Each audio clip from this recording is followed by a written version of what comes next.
శ్రీ మహాజనాధిపతయే నమః. శ్రీ గురుభ్యో నమః.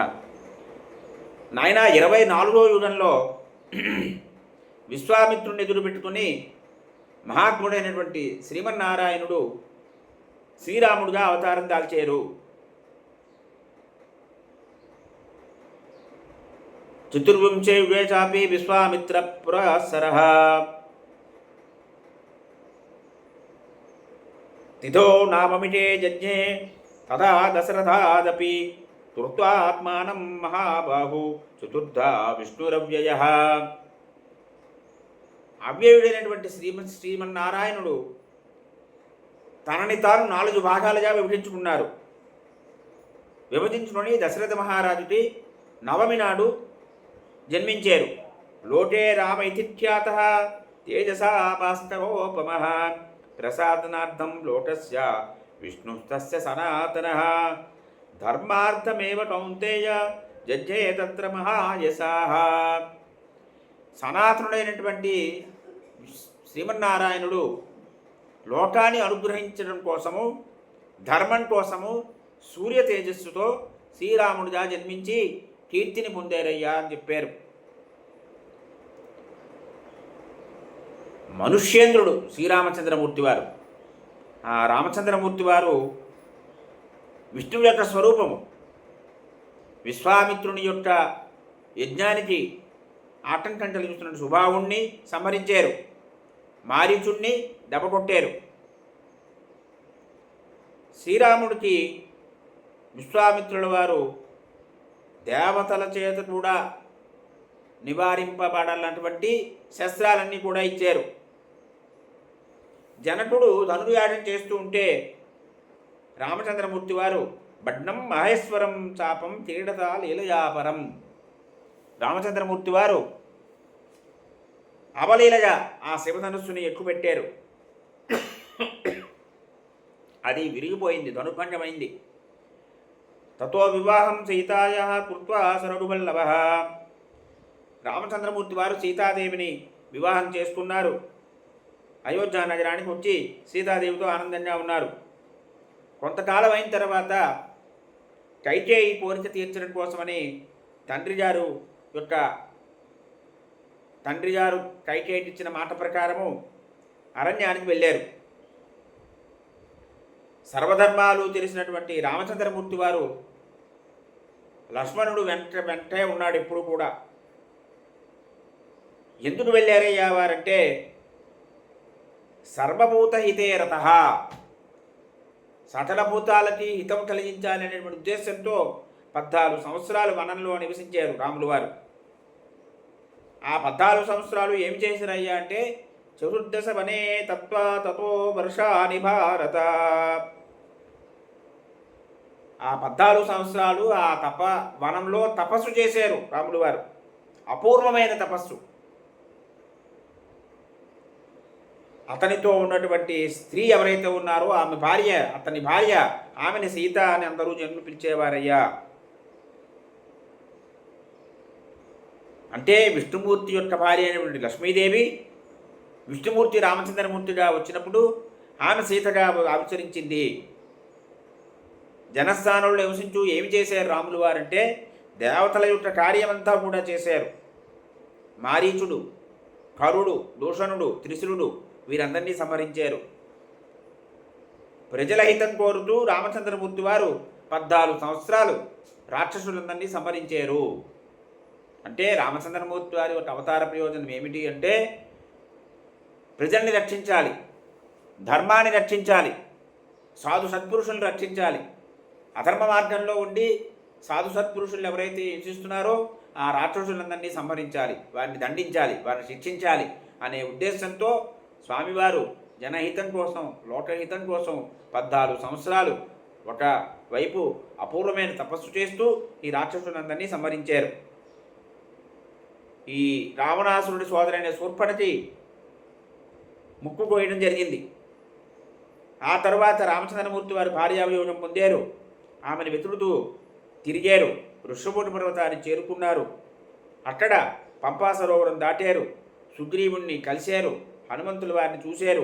సుగ్రీవుడితోటి మైత్రి చేసుకున్నారు. సుగ్రీవుడితో కలిసి కిష్కింధకి వెళ్ళారు. అక్కడ వానరేంద్రుడు వాళ్ళని సంహరించారు. సుగ్రీవుణ్ణి వానరేశ్వరుడిగా అభిషిక్తం చేయించారు, అతనికి అభిషేకం చేయించారు. రాజ్యపాలనకి అతనికి బాధ్యత ఇచ్చారు. సీతమ్మ యొక్క జాడని తెలుసుకోవాలి అని తొందర పెట్టారు.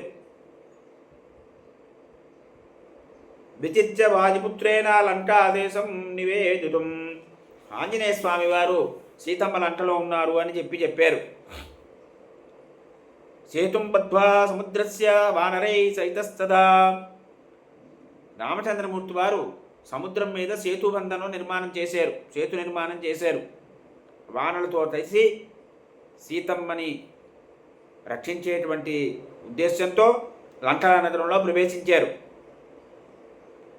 దేవతలు కానీ, నాగులు కానీ, యక్ష రాక్షస పక్షి జనాలు కానీ ఎవ్వరూ కూడా సంహరించలేరు రావణాసురుణ్ణి. దుర్జయుడు అటువంటి రావణాసురుణ్ణి రామచంద్రమూర్తి వారు యుద్ధంలో సంహరించారు. ఎలాగా? తన రాక్షస జన సైతంగా రావణుణ్ణి సంహరించారు. అటు తరువాత రామచంద్రమూర్తి వారు ఎవరు? రామచంద్రమూర్తి వారు అంటే సర్వభూతపతి అన్నారు. సకల భూతాలకి పతి అయినటువంటి రామచంద్రమూర్తి మహాత్ముడైనటువంటి విభీషణుని లంకా నగరానికి రాక్షసరాజుగా అభిషిక్తుని చేశారు. అతనికి అమరత్వాన్ని ప్రసాదించారు రాములు వారు. ఆరుహ్య పుష్పకం రామ సీతామాదాయ పాండవ సఫలం స్వపురం దత్వా ధర్మరాజ్యమపాలయత్తు. సీతాదేవితో కలిసి రాములు వారు పుష్ప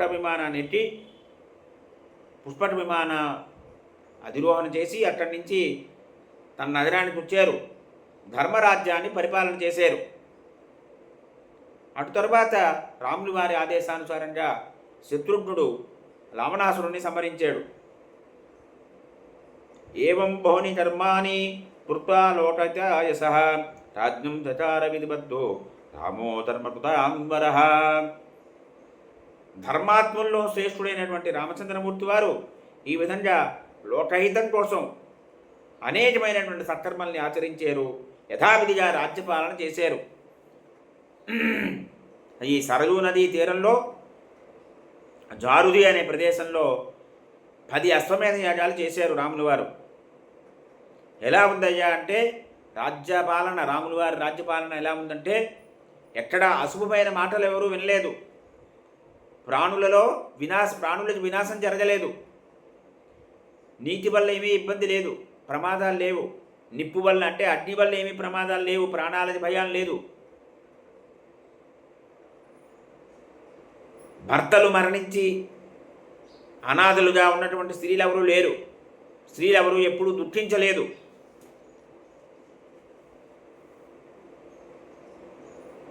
సర్వమాసీ తదా తృప్తం రామే రాజ్యం ప్రశాసతి న సంచరకరావర్ణ నాటృష్టకరపుజ్జన. రామచంద్రమూర్తి వారు రాజ్యపాలన చేస్తున్నప్పుడు అందరూ తృప్తిగా ఉన్నారు. వర్ణ సంచలనం ఎక్కడా లేదు. జనులందరూ కూడా వ్యవసాయం ఎవరు మానలేదు. నసస్మృద్ధ బాలానాం ప్రేతకార్యాని కుర్వతే. రామరాజ్యంలో వృద్ధులు చిన్నవారికి ప్రేతకర్మలు చేయడం అనేటువంటి అవసరం రాలేదు. క్షత్రియుల్ని వైశ్యులు సేవిస్తుండేవారు. క్షత్రియులు ఎప్పుడూ కూడా ఎవరిని పీడించేవారు కాదు. పురుషులు ఎప్పుడూ కూడా భార్యల్ని అవమానించే పరిస్థితి లేదు. స్త్రీలు ఎప్పుడూ కూడా భర్తని అవహేళన చేసేటువంటి పరిస్థితి లేదు. జనులందరూ కూడా ఎక్కువ వ్యవసాయం చేస్తుండేవారు. ఆసన్ వర్ష సహస్రాణి తదా పుత్ర సహస్రిణః. వేల సంతానంతో అందరూ కూడా రోగాలు లేకుండా ఆరోగ్యవంతులుగా వేల సంవత్సరాలు జీవించారు. ఋషీణాం దేవతానాం చ మనుష్యానాం తథైవ చ పృథివ్యాం సహవాసో భూతో రామే రాజ్యం ప్రశాసతి. రామచంద్రమూర్తి వారు రాజ్యపాలన చేస్తున్న సమయంలో ఈ భూమి మీద ఋషులు, దేవతలు, మనుష్యులు అందరూ కలిసి సహజీవనం చేస్తుండేవారట. అందరూ తృప్తితో ఉండేవారు. రామచంద్రమూర్తి వారు భూమి అంతటి కూడా ధర్మంతో శాసనం చేశారు. ధార్మికుడైనటువంటి రామచంద్రమూర్తి వారు రాజ్యపాలన చేస్తుండగా ఎలా ఉండేవారయ్యా అంటే, తపస్వివా భవన్ సర్వే సర్వే ధర్మమనువ్రతాః. అందరూ తపస్సులోనే ఉండేవారట. అందరూ ధర్మబద్ధమైన జీవితాన్నే నడుపుతూ ఉండేవారట. నా అధర్మిష్టో నరకశ్చిత్తు బభూవ ప్రాణినాన్వచిత్తు. రామరాజ్యంలో ధార్మికులైన వాళ్ళే అందరూ ఉన్నారు. అధార్మికుడనేవాడు ఎక్కడా లేడు. అందరూ కూడా యోగ మార్గంలో జీవిస్తూ ఉండేవారు. పౌరాణికులందరూ కూడా ఎప్పుడూ రామచంద్రమూర్తి వారి గాథనే గానం చేస్తూ ఉండేవారట. ఎలా చేస్తుండేవారంటే, నల్లనివాడు, యువకుడు, ఎర్రని కన్నులున్నటువంటి వాడు, ఏనుగు వలె ఉన్నతుడు, ఆజానుబాహు, అందమైనటువంటి ముఖం ఉన్నవాడు, సింహం వంటి స్కందాలు ఉన్నటువంటి వాడు, మహాబలుడు అయినటువంటి రామచంద్రమూర్తి వారు 11,000 సంవత్సరాలు రాజ్యమౌఢాలు అనుభవిస్తూ భూమిని పాలించారు అని గానం చేస్తుండేవారట. దశవర్ష సహస్రాని దశవర్ష శతాని చ రాజ్యం బోధం చ సంప్రాప్య శశాస పృథివీమిమాం. రామో రామో రామైతి ప్రజానామభవన్ కదా రామభూతం జర్జితం రామే రాజ్యం ప్రశాసతి రుడ్యజు సామహీన సన్నో ద్విజాతయ. ప్రజలు ఎప్పుడూ కూడా ఏం మాట్లాడుకున్నా, ఎటువంటి సందర్భమైనా సరే రామ రామ రామ రామ అనే అనుకుంటూ ఉండేవారట. ఈ జగత్తంతా కూడా రామమయంగా అయిపోయింది. బ్రాహ్మణుల్లో ఋగ్వేదము, యజుర్వేదము, సామవేదము అధ్యయనం చేయని వారు ఎవరూ లేరు. ఈ రకంగా రామచంద్రమూర్తి వారు దండకారణ్యంలో నివసించి దేవతల యొక్క కార్యాన్ని చేశారు. దేవతలకి, గంధర్వులకి, నాగులకి శత్రువైనటువంటి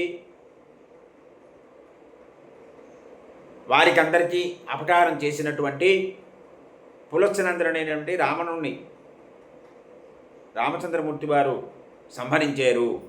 రావణం సజనం హత్వా దివమాక్రమాతబాదుభూ ఇది దాశరథేఖ్యాతః ప్రాదుర్భావో మహాత్మనః.